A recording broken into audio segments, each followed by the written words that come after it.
Hello everybody, my name is Tanya Campbell. I'm one of the clinical leads for the New St. Paul's project. Today I'm going to walk you through the mock-up emergency triage area.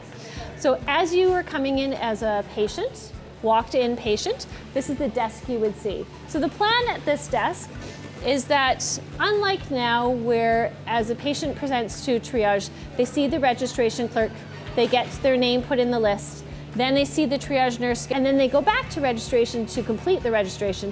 In the future, the plan is that the registration clerk and the triage nurse will work together and speed up the triage process, and that the full registration, which is the whole details about your address, that will happen at the bedside.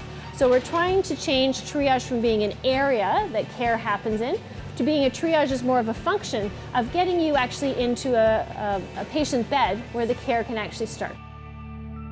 Mock-up we have today is only a third of the size of the triage desk. The next 3 desks that will be in the future are again the same type of setup. We have a triage nurse, registration, and then another triage nurse. And they'll again work as a tag team to get the patient assessed. So the hope is that this is very inviting. It's very obvious that this is the desk I need to see.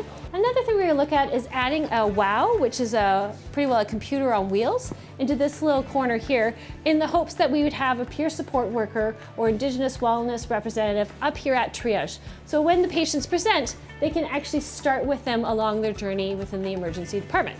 So we've thought of some different flexible positions that we might have more in the future that we don't currently have that might help facilitate that by creating a space for them.